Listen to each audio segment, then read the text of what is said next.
$5,000 a month, that's $60,000 a year.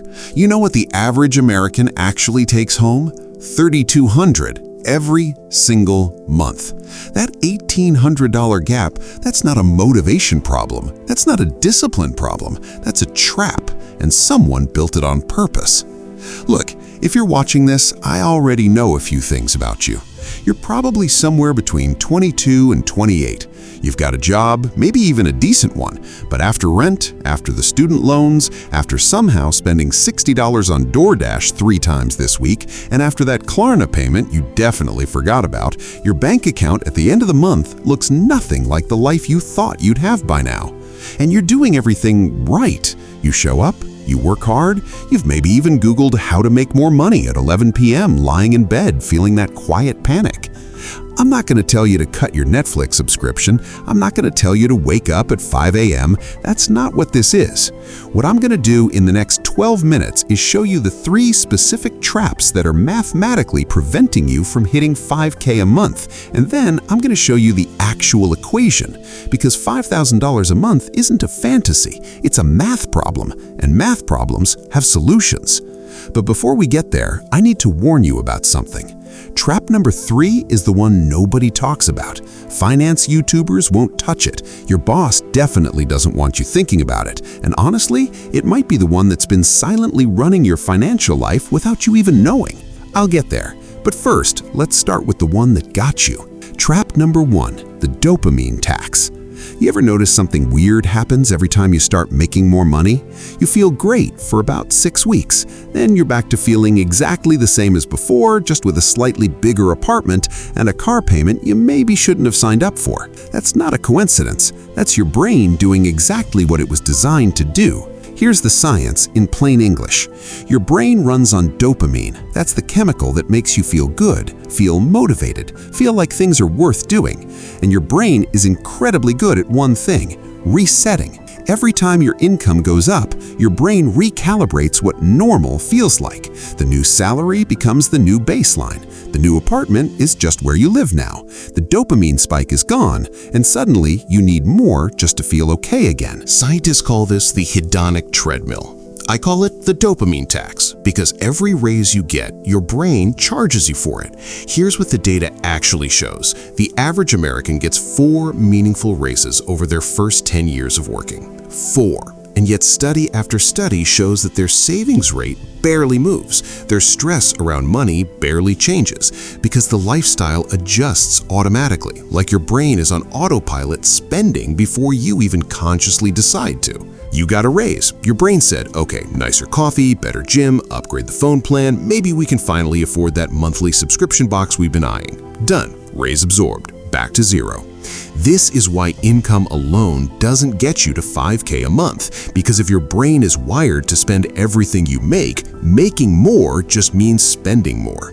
The fix isn't willpower, by the way. Willpower is the worst financial strategy ever invented. The fix is what I'll show you in the math section. But first, here's where it gets genuinely uncomfortable. Your employer actually benefits from trap 1.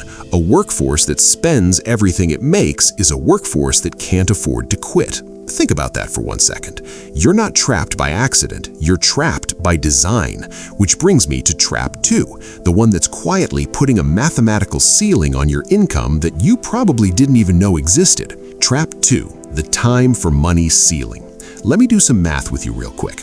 If you're making $25 an hour, which is actually pretty solid for a lot of people in their mid-20s, and you work 40 hours a week, 50 weeks a year, that's $52,000 a year. Sounds decent, right? That's about $4,300 a month before taxes, which means after taxes, you're probably clearing somewhere around $3,200 to $3,600 a month, depending on your state. $5,000 a month at $25 an hour? You'd need to work roughly 50 hours a week, every single week with no time off, and that still doesn't clear $5K after taxes. This is the time for money ceiling. And here's why it's a trap. There are only 24 hours in a day. You cannot hustle your way past a mathematical limit. You can work harder, get promoted, grind yourself into the ground, and you will still be trading the one thing you can never get back for a number that has a hard ceiling. Now here's the psychology that keeps people stuck here, and this one is fascinating. It's called loss aversion. Your brain is wired, like evolutionarily hardwired, to feel the pain of a loss about twice as intensely as it feels the pleasure of an equivalent gain. So when you think about leaving your stable 52K job to try something new, your brain screams, it panics, it plays the worst-case scenario on repeat. But when you think about staying exactly where you are forever, your brain stays quiet because staying feels safe, even when staying is slowly draining your future.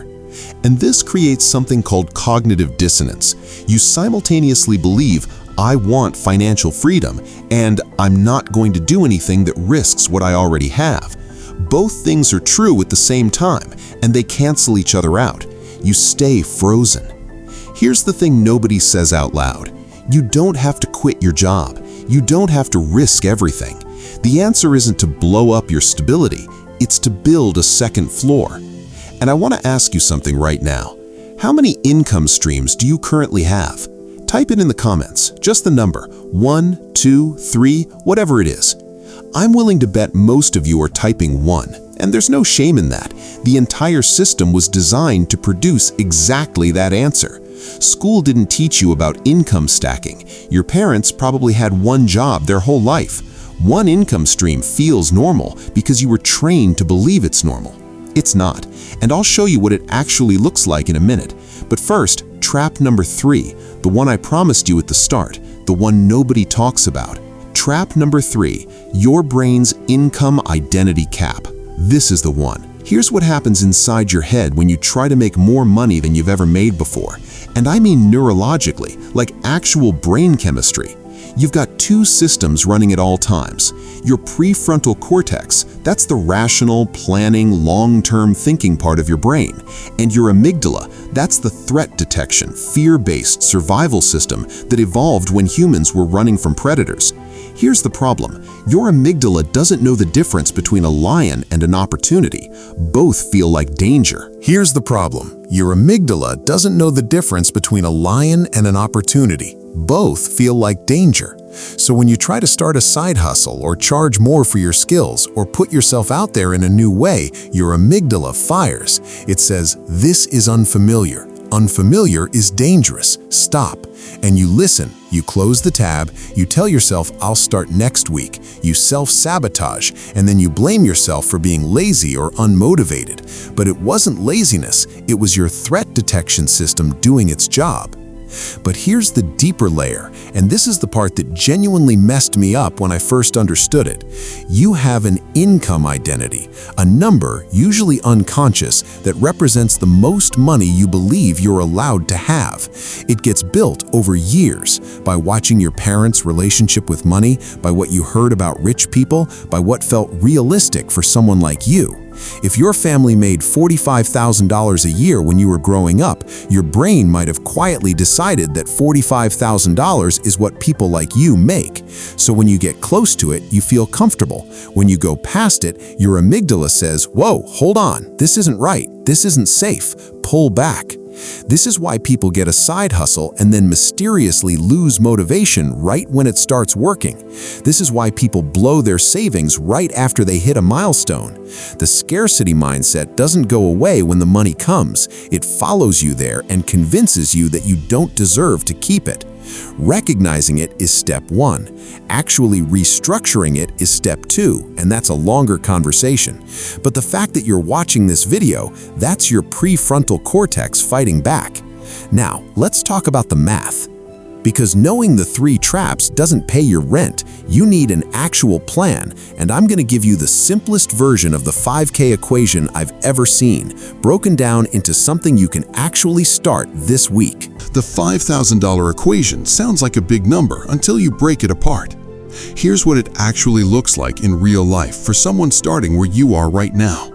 Layer 1, your primary income, roughly $3,000 to $3,500 a month. That's your job, your salary, the stable foundation.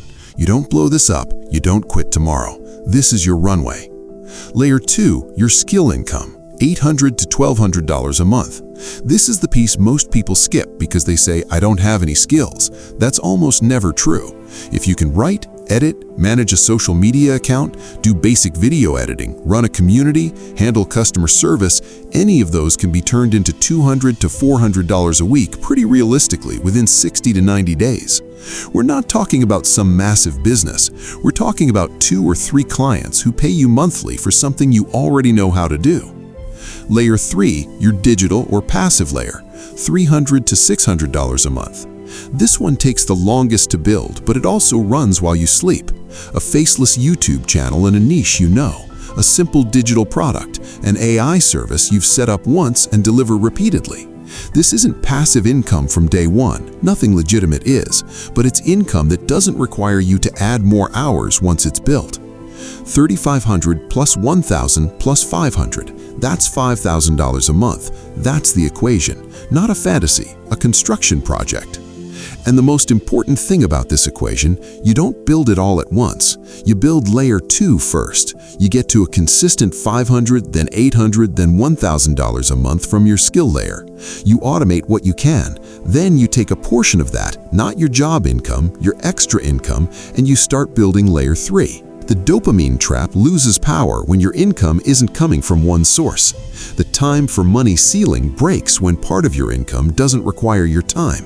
And the income identity cap, that one you challenge every single month by proving to your own brain that you're capable of more than it told you.